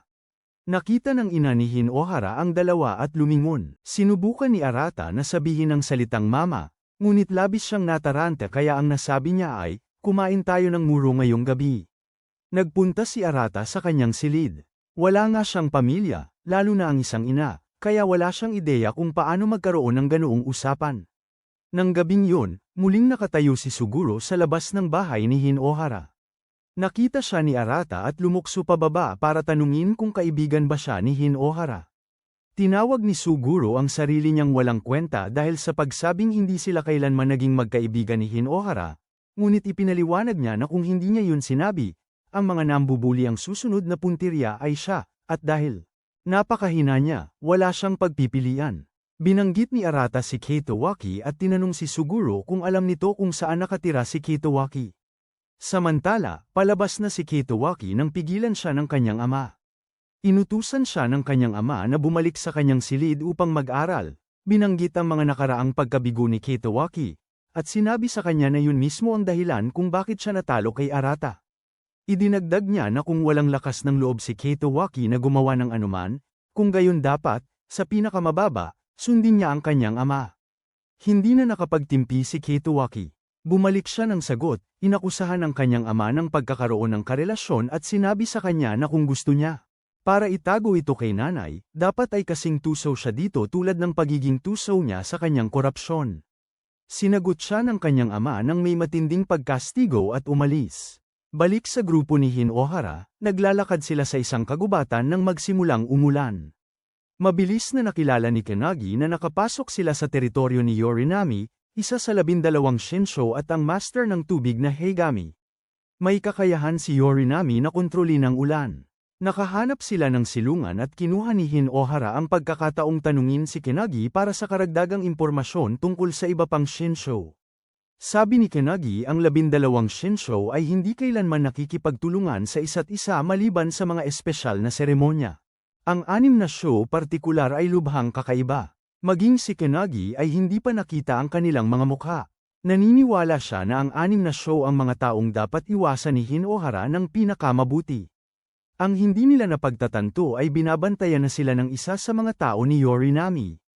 Dumating na ang 6 na show sa kagubatan ng Kando upang mag-imbestiga at alam na ngayon na si Hinohara ay nagmula sa ibang mundo. Nagpadala sila ng isang miyembrong nagngangalang Harunawa sa kagubatan. Sa kabilang banda, natuklasan ng kapatid ni Hinohara na wala si Arata sa kanyang silid at inalerto ang kanilang ina. Lumabas si Arata kasama si Suguro hinahanap ang bahay ni Kitowaki. Nagel ilakad si Kitowaki sa kalsada nang marinig niya ang ilang lalaki na tinutukso siya dahil sa pagkatalo kay Arata. Lumapit si Kitowaki upang harapin silang apat ng mag-isa. Ngunit lumitaw si Arata at nag-alok na sumama kay Kitowaki upang pantayan ang bilang, dahilan para umatras ang grupo. Nagalit si Kitowaki, inakusahan si Arata na laging mahinahon at minamaliit ang lahat na parang isang uri ng hayop. Iginiit ni Arata na hindi ganoong uri ng tao si Hinohara at tinanong si Kitowaki kung sinubukan na ba niyang kausapin ito ng maayos. Ngunit sa kanilang paningin, si Arata ay si Hinohara. Bago pa makapagpaliwanag si Arata, dumating ang ina ni Hinohara, lumapit, at sinampal siya. Sinabi niya na sila ni Nao ay labis na nag-alala at hinahanap siya sa lahat ng dako. Dahil dito, humarap si Kitowaki at lumayo. Habang siya ay umaalis, nalaala niya ang sariling ina na nag-iwan sa kanya at ang mga kaibigang nagkanulo sa kanya. Si Arata ay ibinuhos ang galit sa pader, sinisisi si Hinohara sa pagnanakaw ng kanyang buhay. Nanumpa siyang matinding pinsala ang idudulot niya kay Hinohara. Sa mismong sandaling yon, kinumpleto ni Harunawa ang ritual upang palitan ang sarili niya kay Kitowaki. Inilipat pa ni Harunawa ang kanyang kamalayan kay Kitowaki, ipinaalam sa kanya na si Hinohara ay nasa mundong ito at ipinadala siya upang hanapin. Pagkatapos ay sinabi ng iba kay Kitowaki ang lahat ng ginawa ni Hinohara sa mundong ito, at hindi sila nag-atubiling baluktutin ang mga katotohanan upang palakasin pa ang galit ni Kitowaki. Gusto nilang maging isa si Kitowaki sa 12 Shinsho at patayin si Hinohara sa pamamagitan ng sarili niyang mga kamay. Pinili si Kitowaki na tumawid sa mundong ito dahil sa malalim na puot na kinikimkim niya kay Hinohara. Hindi lubos na nauunawaan ni Kitowaki ang kanilang sinasabi, ngunit naiintindihan niya ang diwa. Nais nilang patayin niya si Hinohara. Ang 5 ay nagpakita pagkatapos ay inakay si Kitowaki sa isang silid na naglalaman ng isang espada na pinaniniwalaan nilang perpektong akma para sa kanya. Upang matalo si Hinohara, kakailanganin niya ng sarili niyang Heigami. Ito ang Orochi, ang tanging Heigami na may kakayahang sumire sa Tsukuyo at sa gumagamit nito. Katulad ng Tsukuyo, nakatago ito ng matagal na panahon sa ilalim ng proteksyon ng Haim clan. Humakbang si Kitowaki at hinawakan ang talam. Agad na sumambulat ang isang pagbugso ng madilim na enerhiya at bamalat sa kanya.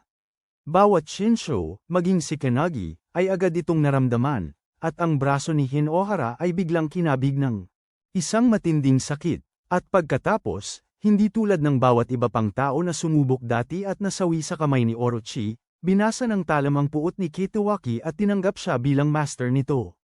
Matapos makuha si Orochi, sinimula ni Kitawaki ang pagtugis kay Hinohara. Patuloy na sumasakit ang braso ni Hinohara, kaya binunot niya si Tsukuyo para siyasatin ito. Sa mismong sandaling yon, natagpuan sila ni Kitawaki. Naguguluhan si Hinohara, hindi niya maunawaan kung paano nakarating si Kitawaki sa mundong ito, at lalong-lalo na kung paano naging isang palabas. Hindi na nag-aksaya ng salita si Kitawaki at agad na binunot ang kanyang Heigami, naglunsad ng direktang pag-atake sa Hinohara. Sa wakas, nagawa ni Hinohara na ipunin ang kanyang kapangyarihan sa tamang oras upang protektahan ang grupo. Walang tigil na tinutuya ni Kitawaki si Hinohara, tinatawag siyang walang iba kundi isang duwag na walang lakas ng loob. Ano man ang gawin ng kahit sino sa kanya, si Hinohara ay nananahimik lang at tumatakas. Sinabi pa niya kay Hinohara na ang isang walang kwentang nilalang na tulad niya ay dapat nalang humiga at hayaan si Kitawaki na dominahin siya. Ang mga salitang ito ang nagpaalab sa puot sa loob ni Hinohara.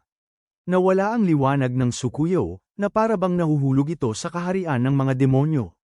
Lubos na kinain ng galit, nagpakawala si Hinohara ng isang bugso ng madilim na enerhiya na nagpatalsik kina Kitawaki at Orochi.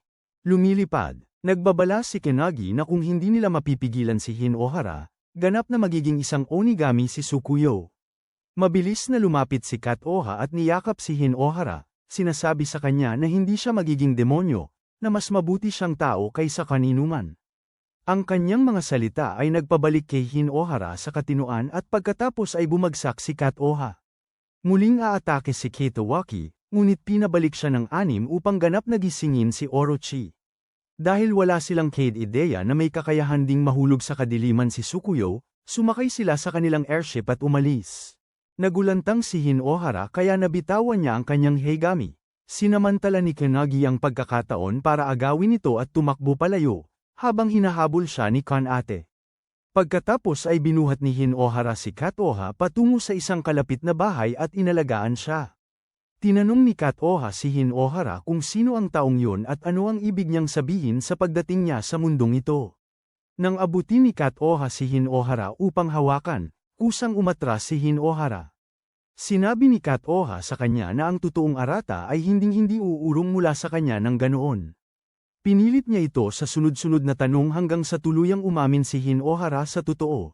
Hindi siya si Arata, ang kaibigan niya noong bata pa sila. Hindi kailanman nagtangka si Hinohara na manloko ng kahit sino, ngunit sa kanilang paningin kamukhang kamukha niya ang Arata ng mundong ito, at bago pa man siya makakilos ay naging pag-aari na siya ni Tsukuyo. Lubos itong ikinalungkot ni Katoha. Tinanong niya kung bakit bumagsak si Hinohara sa kaharian ng mga demonyo. Ipinaliwanag ni Hinohara na kinasusuklaman siya ni Katoha. Araw-araw sa eskwelahan, siya ay inaapi ni Kitawaki at ng kanyang grupo, sinasaktan, at pinipilit sumunod.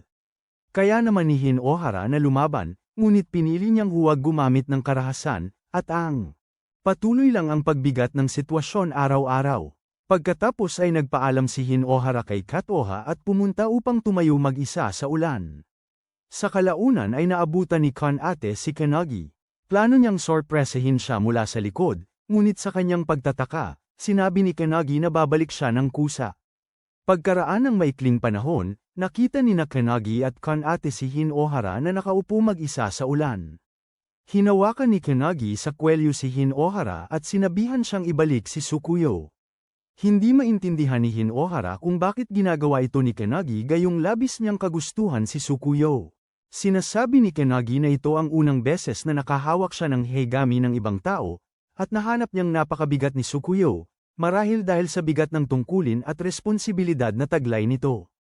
Kinabukasan, ipinagpatuloy ni Hinohara ang pag-eensayo sa paglaban kay Kanate, at tila bumuti ang kanyang mga kasanayan at lakas. Pagkatapos ay humiling si Kenagi na makipaglaban kay Hinohara mismo. Sinasabi ni Kenagi sa kanya na ang nagpagising kay Orochi ay isa sa mga sex show, kaya malamang na dumating si Katoha sa mundong ito, sa parehong paraan ng pagkuha ni Hinohara sa pwesto ni Orochi. Sinasabi ni Kanagi na hindi niya alam kung anong kasaysayan ang namamagitan kina Hinohara at Kat-Oha, ngunit ang muling darating ang binata para sa kanya. Dahil doon, hinagis ni Kanagi ang Heigami mula sa kamay ni Hinohara at ipinahulog ito sa bangin sa ibaba.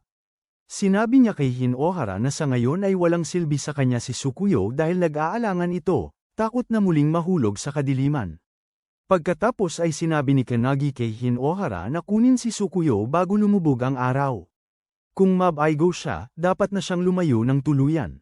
Bumaba si Hinohara sa kagubatan sa ibaba upang maghanap. Pagkaraan ng ilang sandali, nakita niya ang isang lobo na daladala si Tsukuyo sa bibig nito. Nakita siya ng lobo at humarurot ito ng takbo. Hinohara humahabol dito, at ang eksena ay nagbabalik sa kanya sa mga araw na siya ay tumatakbo kasama.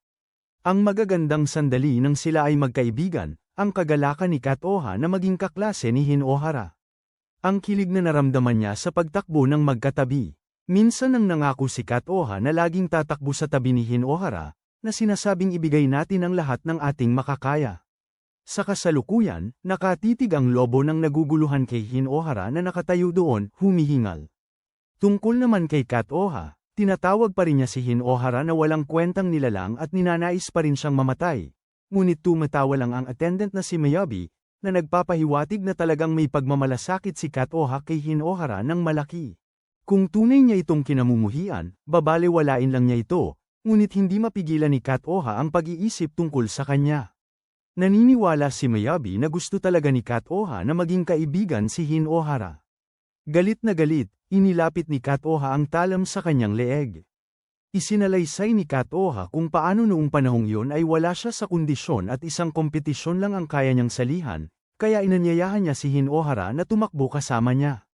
Si Hinohara lang ang tanging tao na buong-buong alam ni Kat-Oha ang mga kalakasan. Tatatakbo sila ng buong makakaya, at kahit matalo si Kat-Oha, makakamit pa rin niya ang tunay niyang minimithi. Sa huli, nanalo si Kat-Oha. Ngunit galit na galit siya dahil sadyang nagpabagal si Hinohara para hayaan siyang manalo. Tinuring ito ni Kat-Oha na awa, at iyon ang dahilan kung bakit kinamumuhian niya si Hinohara simula noon. Nang gabing yun, sa wakas ay bumalik si Hinohara dala ang espada. Lubos na ikinasiya ni Kanagi, nabawi ni Hinohara ang kanyang kumpiyansa. Nadaig niya ang kanyang takot, at ngayon ay nais niyang baguhin ang puso ni Kat-Oha. Nangako si Hinohara kay Kat-Oha na hindi na siya muling mahuhulog sa kadiliman. Umiyak si Hinohara ng luha ng damdamin, naniniwalang tutuparin niya ang kanyang pangako.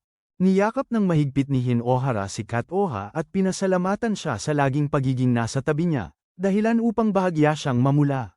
Pinapanood ni Ken ate mula sa gilid, halatang hindi nasisiyahan. Samantala, matagal nang nagmamasid kay Hinohara si Sho.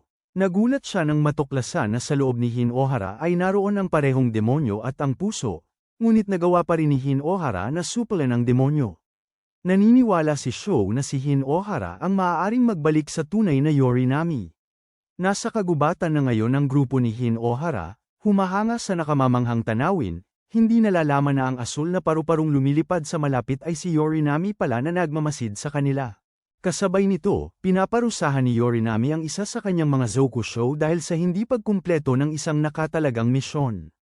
Inutusan ni Yorinami ang Zokusho na ito na pangasiwaan ang supply ng asin ng bansa, subalit ang lalaki ay hindi man lang nakapasok sa teritoryo ng isa pang Shinsho.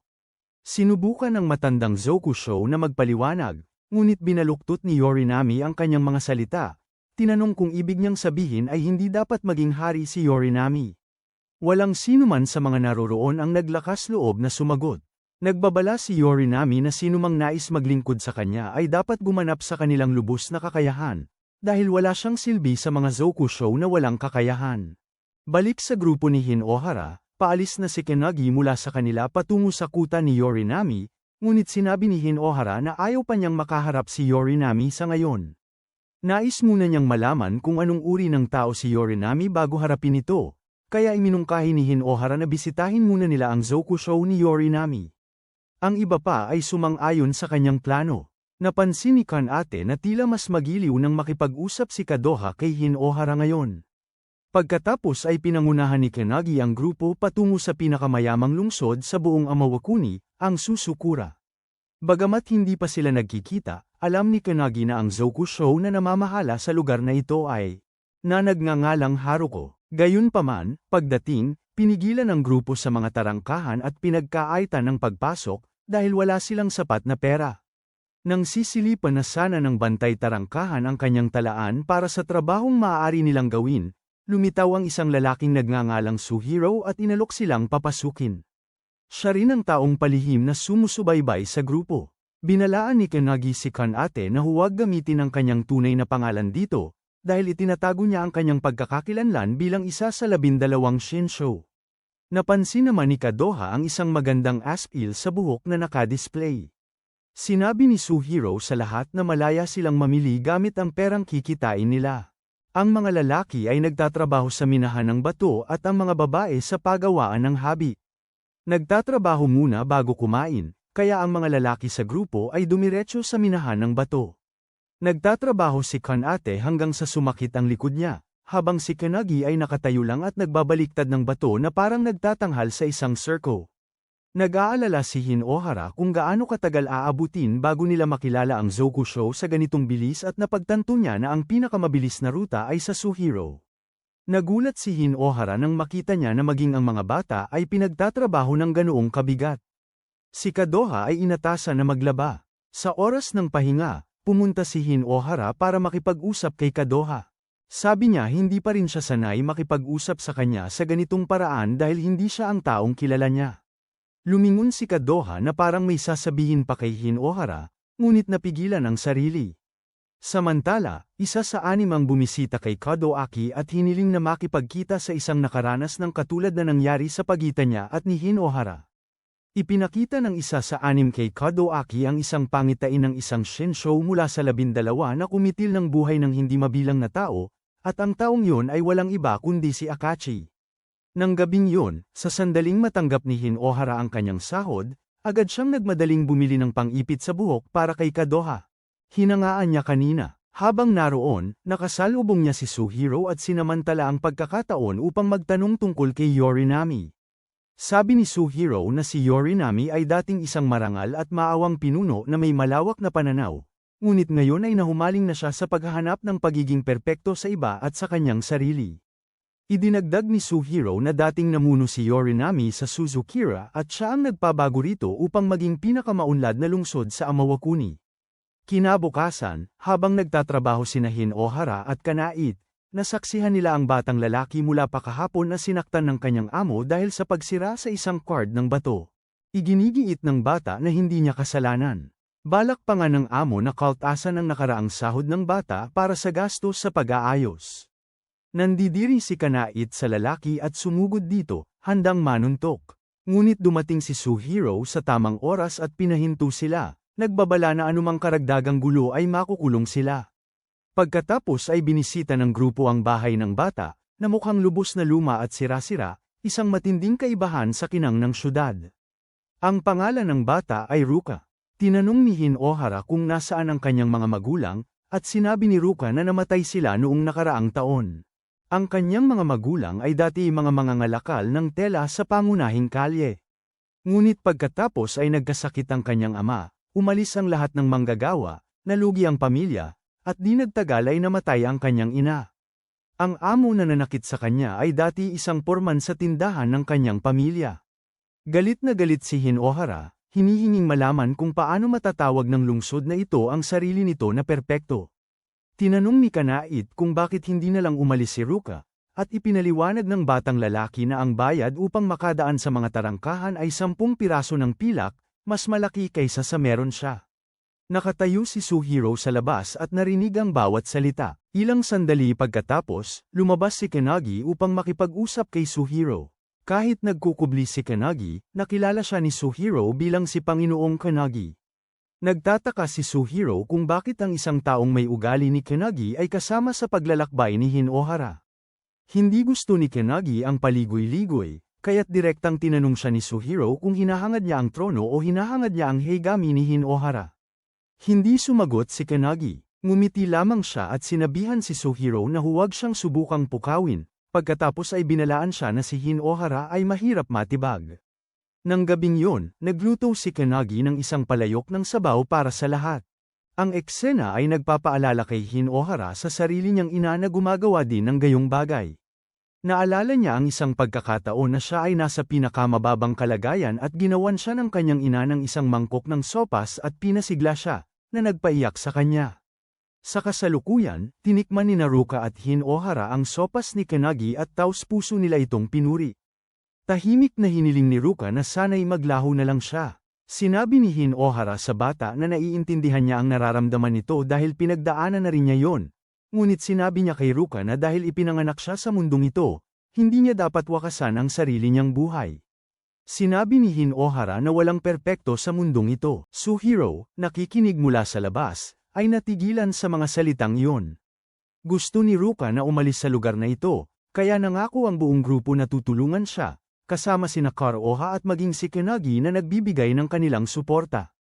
Para naman kay Kitawaki, kausap niya ang tagapaglingkod na si Miyabi nang masira ang kanyang airship ni Akachi. Tumalon si Kitawaki para harapin si Akachi. Sinabi niya rito na pinanood niya ang laban nito at iminungkahi na sumanib si Akachi sa kanila, dahil parehong magkasama na ngayon ang kanilang mga kaaway. Walang interes si Akachi na makipagtulungan sa isang taong tulad ni Kitawaki na hindi makalaban ng sarili niya. Tinawag siyang walang iba kundi pabigat. Determinado si Kitawaki na sirain si Hinohara sa anumang paraan, ngunit sinabi ni Akachi sa kanya na hinding-hindi niya matatalo si Hinohara dahil si Kitawaki ay nilinlang ng mga demonyo sa kanyang sariling paningin. Pagkatapos nito, casual na tinanggal ni Akachi ang isa sa mga mata ni Kitawaki. Nang gabing yun, sinubukan ng grupo ni Hinohara na palihim na lumabas ng lungsod, ngunit nabasa na ni Suhiro ang kanilang plano. Inihayag niya na si Suhiro ay isang alias lamang. Ang kanyang tunay na pangalan ay Heruko, ang pinakamataas na sukusho ni Lord Yorinami. Binunot ni Hinohara ang kanyang Heigami, handang labanan si Heruko. Idineklara niya na ang lungsod na ito ay malayo sa perpekto at tinatreto nito ang mga tao ng may paghamak. Naalala ni Heruko kung paano niya minsang sinubukang atakihin si Yorinami dahil sa pagkasuklam sa isang buhay na ginamit lang. Ngunit hindi siya pinatay ni Yorinami at sa halip ay inalok si Heruko ng posisyon bilang kanyang basalyo. Balik sa kasalukuyan, biglang sumugod si Heruko kay Hinohara, na halos hindi nakaharang sa tamang oras. Ang kamuy ni Heruko ay pera mismo. Sabi ni Heruko na minamanman na niya si Hinohara sa lahat ng oras.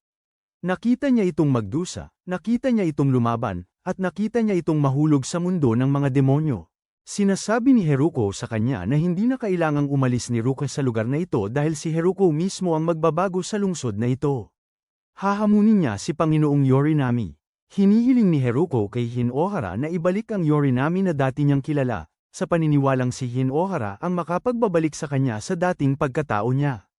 Kinaumagahan, dumating ang grupo ni Hinohara sa harap ng kuta ni Yorinami, ang Demiuri.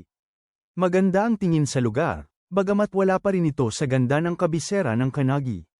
Isang maikling pagtanaw sa nakaraan ni Yorinami.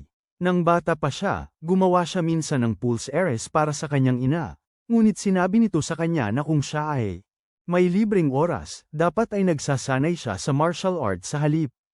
Sa kasalukuyan, ang ina ni Yorinami ay nasa loob ng isang bilog na tubig, at lumuhad siya sa harapan nito, nangangako na kung makukuha niya ang Heigami Tsukuyo, aagawin niya ang trono at sa wakas ay mapagmamalaki siya. Umalis sina Kanagi at Kanate upang magmanman sa lugar. Nilapitan ni Kodoha si Hinohara at tinanong kung gusto niyang bumalik sa sarili niyang mundo, dahil tiyak na may mga taong nagmamalasakit sa kanya doon. Nag-alinlangan si Hinohara, ngunit bago siya makasagot, umalis si Kodoha. Ang totoo, hindi pa niya ito napag-isipan. Hinohara, ang tanging hangad niya ay matupad ang mga inaasahan ng prinsesa. Naniniwala siya na maaari siyang magbago sa pamamagitan ng pananatili sa mundong ito. Bigla, narinig ni Hinohara ang sigaw ni Kodoha. Mabilis siyang lumabas at nakita niya itong dinadala palayo sa loob ng isang bowl ang tubig. Sabi ni Kanagi, malamang nakapangyarihan ito ni Yorinami. Agad na sumugod si Hinohara patungo sa kuta ni Yorinami, gumagalaw ng napakabilis kaya hindi na makasabay ang dalawa. Ang mga tarangkahan ng Tamayori ay laging bukas, at walang bantay na makita, na nagpapangamba kay Kanagi na ito ay bitag na inihanda ni Yorinami.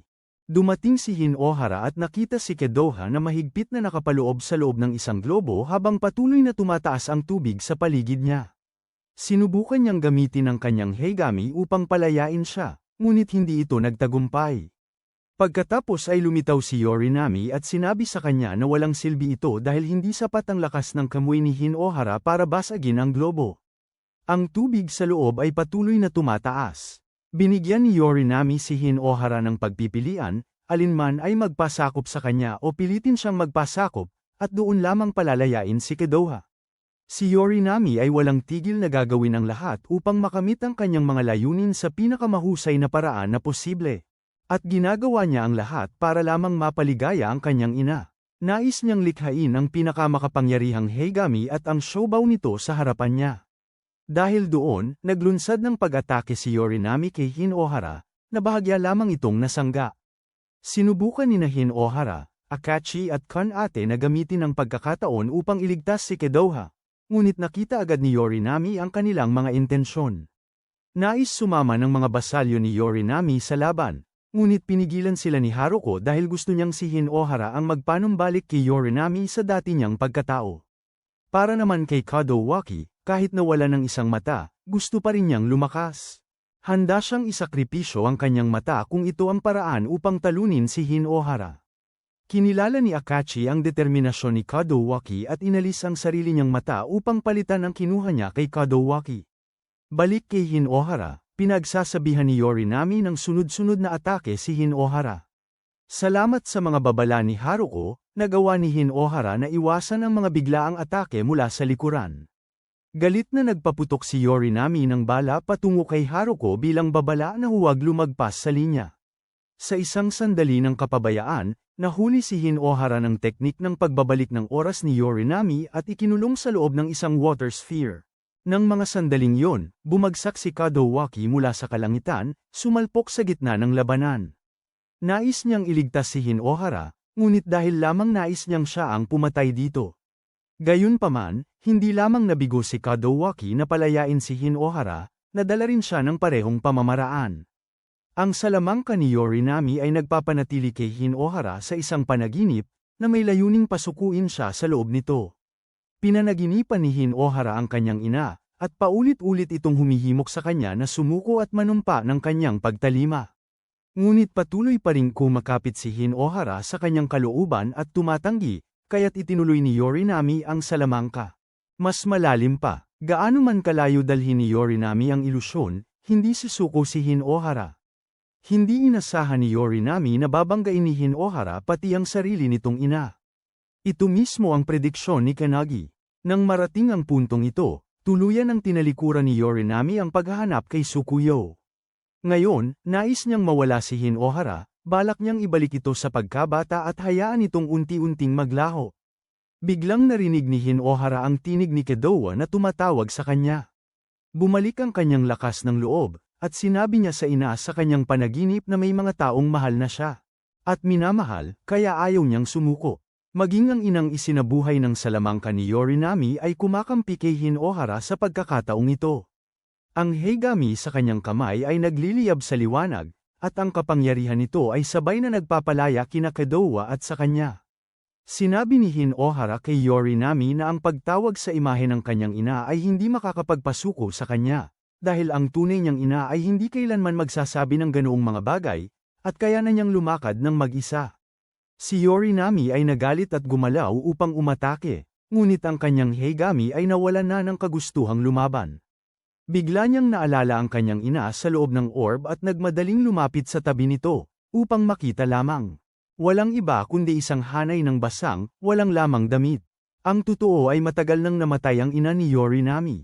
Ang figura sa loob ng globo ay walang iba kundi isang pape na tubig na ginawa niya mismo.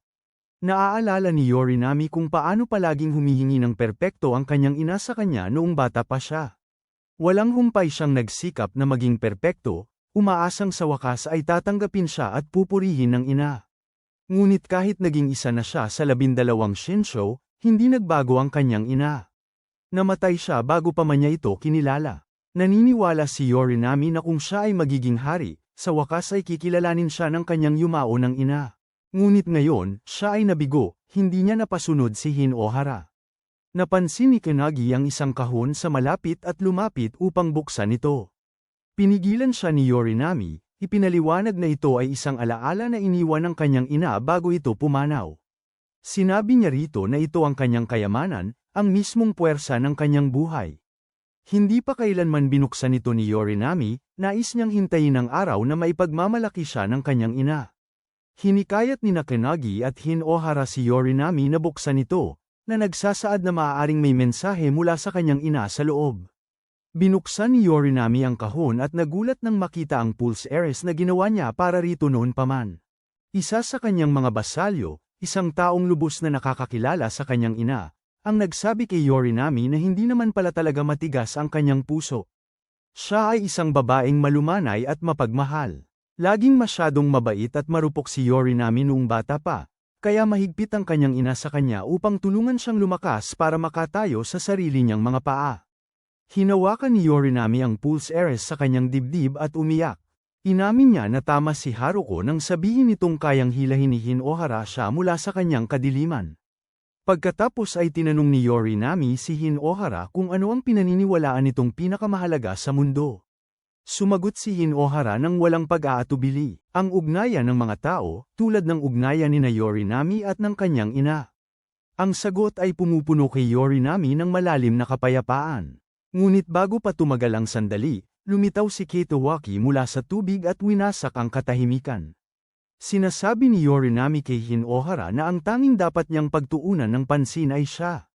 Pinukaw ni Kitowaki si Hinohara, sinusubukang punuin siya ng galit at dalhin siya sa kaharian ng mga demonyo. Ngunit nakapagdesisyon na si Hinohara. Hindi na siya muling magiging demonyo at sa halip ay babaguhin ang puso ni Kitowaki. Gayunpaman, ang kanyang mga salita ay hindi pinakinggan. Itinaas ni Kitowaki ang Orochi patungo kay Hinohara at hinamon siyang lumaban. Ang lahat ng naroroon ay namangha nang makita na lubusang nagising ang Orochi ni Kitowaki. Bilang tugon, bumunot si Hinohara ng Sukuyo. Sumugod ang Orochi at sinangga ni Hinohara gamit ang Sukuyo. Ang pagtutunggali ng dalawang talam ay nagpadala ng alon ng puwersa na nagtulak palayo sa lahat. Umurong si Hinohara at hinabol ni Kitowaki. Pinanood ng 5 saksi ang labanan mula sa kanilang airship, isang pagtutunggali sa pagitan ng dalawang Hayagami, ang makalangit na ilaw at ang kailaliman.